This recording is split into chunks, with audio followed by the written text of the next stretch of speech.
Tell me if this sounds familiar. You've been to therapy, you've read the books, you've journaled your heart out, and you're finally in a healthy relationship. And yet there's this quiet internal whisper that says, don't fuck this up.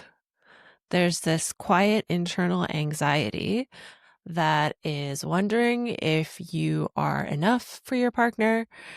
There's this quiet internal anxiety that the other shoe is going to drop and that this is going to somehow end just like all your other relationships did. If this hits, you are exactly where you need to be right now. Welcome to Worthy of Love, the podcast for ambitious, self-aware women who desire to deeply connect to healthy love. Whether you're single or in a relationship already, this show is here to help you slow down, reconnect with your body, and to help you realize that you are capable and worthy of cultivating and maintaining healthy love, even if you have a history of toxic relationships. I am your host, Celia Antonio. I'm a certified relationship coach and a certified female sexuality coach, and I am so grateful that you are here. Now let's get into the show.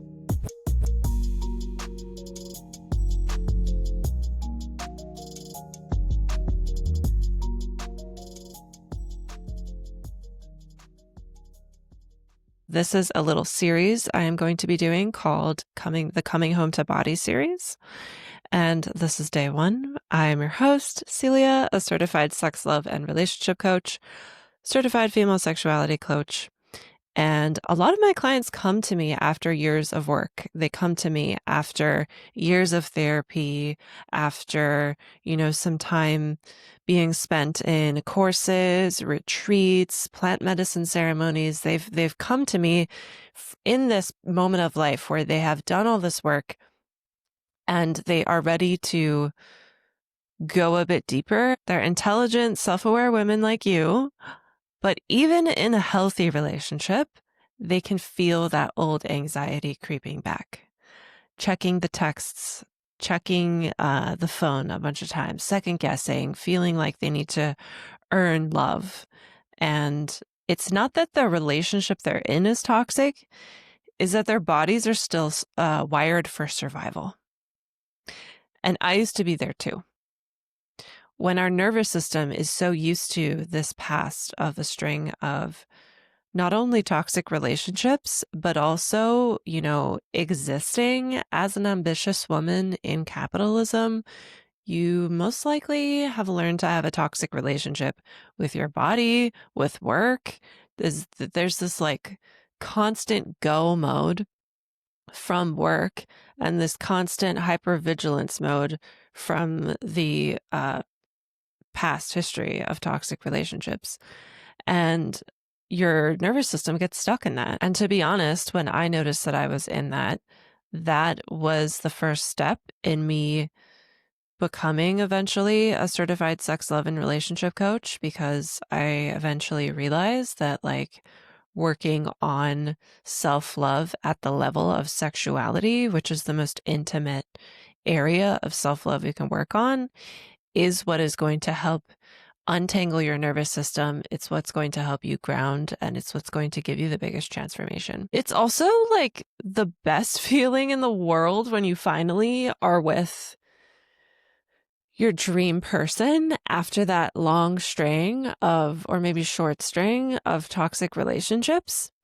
And it really sucks that once you're in that relationship, you're finally in a healthy relationship, you've learned to date a different type of person. It sucks when you don't feel like you're enough, when you don't feel like you're worthy, when you don't feel like you're deserving. That's like a whole different side of the coin. So it's like, if you've had a history of toxic relationships, one of the learning things could be going for different types of people when you're out there dating. But then there's also the internal work of feeling worthy, feeling deserving, and feeling like you're enough. And since our bodies can be stuck in those old memories of relationships are toxic, the not enoughness feelings that come up when you are in a healthy relationship is a form of self-sabotage, because we're unconsciously afraid of what's new and unknown. It's so unknown that this person who you're in your relationship with would not be angry or triggered if you share a certain thing that in the past has always sparked a fight. It's new and uncomfortable when things are healthier, when you have had a past or maybe even an upbringing where relationships are toxic. So this self-sabotage can also be very sneaky because it's hidden if you're not aware of what's going on. And it shows up as over-explaining, people-pleasing, picking fights out of fear. It shows up as not receiving compliments or affection. Like if your significant other gives you a compliment, you don't believe them, or when the affection comes, you don't believe that they have good intentions, and you're again waiting for that other shoe to drop. And I just want you to know that all of these things are not a sign that you are broken. They are signs that your body simply still remembers the old story, that old story of relationships are toxic. And the body is where that lasting confidence lives. So the body is what you have to dive into to get that worthiness, that deservingness, and that enoughness out. And you can't think your way into feeling worthy, into feeling enough. It has to be felt. It has to be embodied, and it has to be practiced, meaning you need to go to it more than once. It doesn't take just one meditation to suddenly feel worthy after a lifetime of feeling chronically unworthy. And yeah, that's why I am offering this little mini series, Coming Home to Body. This little mini series is designed to take you out of your head and back into your body so that you can stop sabotaging the love that you've always wanted. So let's end this episode with a little bit of a grounding practice to get you into your body. And then I will offer a journaling process afterwards.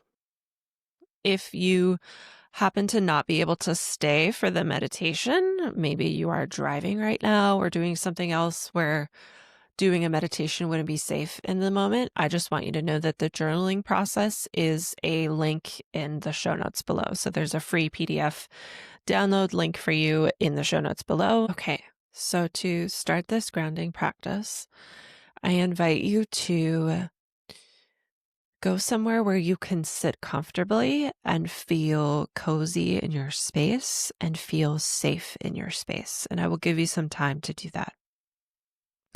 And while I give you time to do that, I will give you some suggestions of things you can do to help make your space feel safe.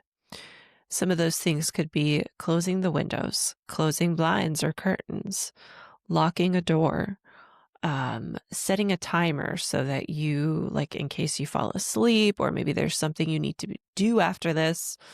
Another way that can help cultivate some safety here is letting anyone know that you are in contact with at the moment, that you're not available for 10 minutes or so. If you're in a home with other people, letting them know not to disturb you. Getting a blanket, wrapping yourself in a blanket while you're seated can feel very safe. Those are just some suggestions. And as you find your comfortable seat, I also invite you to see if there's anything that your body needs before we really take a moment to drop in and be still. So do you need a drink of water like I do? Do you need a sweater? Do you need to turn the heat up? Do you need to turn the air conditioning on? What is it that your body needs to really be comfortable right now?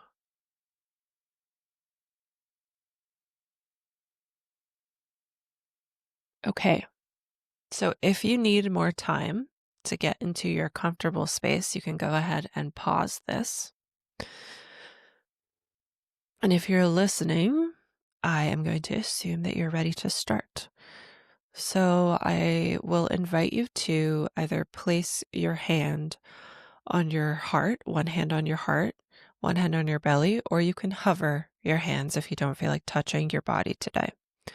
So I like to do left hand on my heart, right hand on my belly, and gently closing your eyes. And before we do anything, I invite you to just bring all of your attention and all of your awareness to your breath. Maybe you can feel your breath in your hands. Maybe you feel your belly expand with the hand that's on your belly. Maybe you feel your breath somewhere else. Maybe you feel warm air around that upper lip area. You feel the warm air coming out of your nose. Maybe that's where you feel your breath. It can also be somewhere else. So just noticing where you can notice your own breath.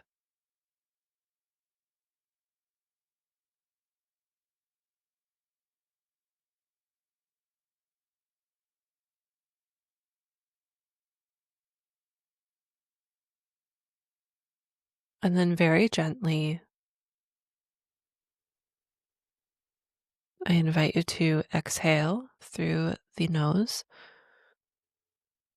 Then take a big, slow, deep breath in through the nose.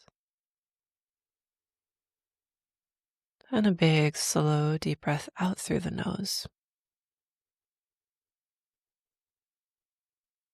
Breathing in and breathing out.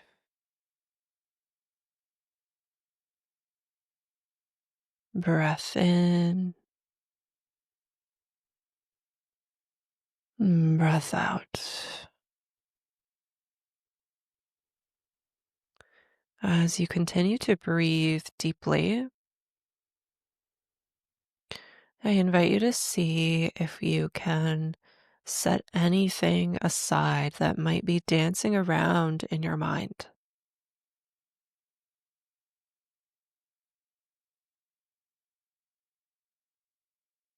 Maybe envisioning a coat hanger next to you. And anytime there's a thought about something that happened today or something that you have yet to do today, maybe something on your to-do list, you can imagine or visualize yourself plucking that thought out of your mind for now and just hanging it on the coat hanger so that you can get to it later. Knowing that right now, in this moment, there is nowhere you need to be. And instead, bringing all of your awareness and intention and attention into your body.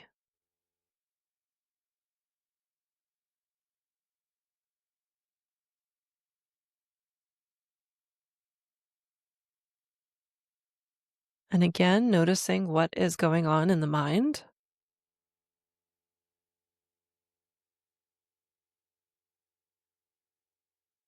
And bringing your awareness to the brain.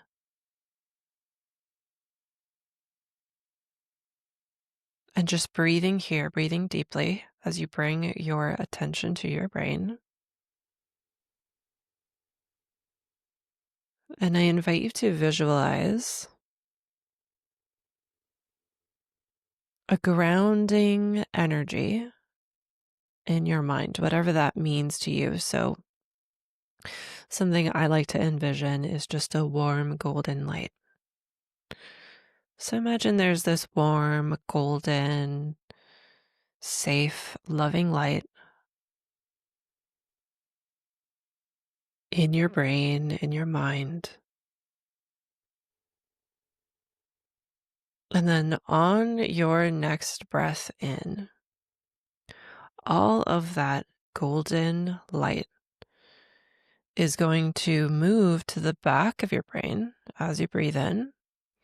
And then as you breathe out, that golden light is going to travel down the back of your neck, down your spine.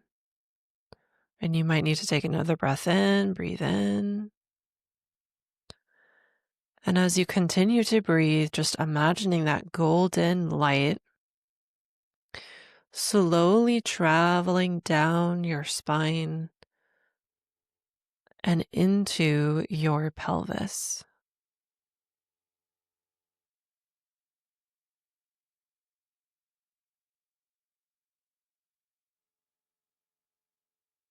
And noticing what this feels like.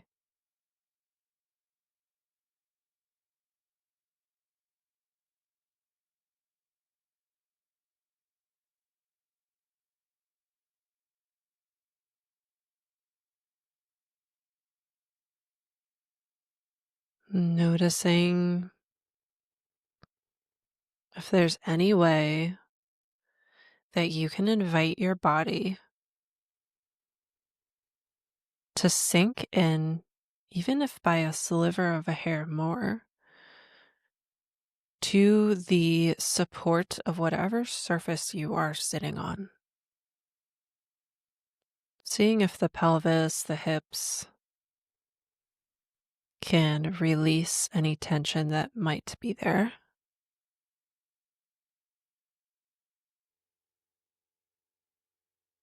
And see if you can really allow yourself to surrender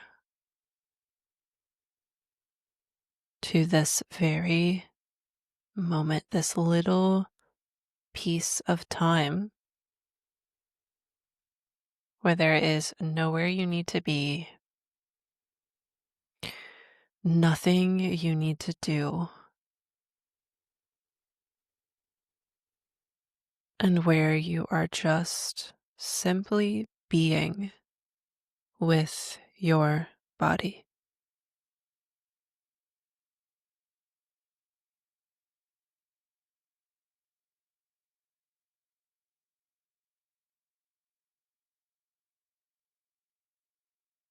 And in case any resistance or difficulty is coming up, I want you to know that that is welcomed. See if you can let that be okay.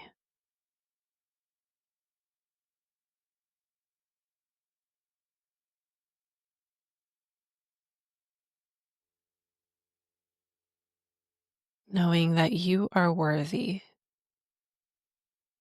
of being you.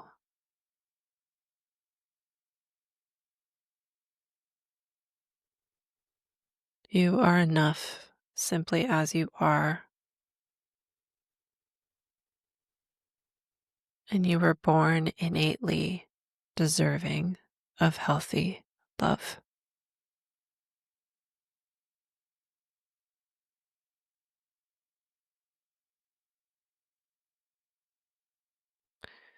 Now, when you are ready, I invite you to gently tuck your chin so that you are looking down at your body when you eventually flutter your eyes open.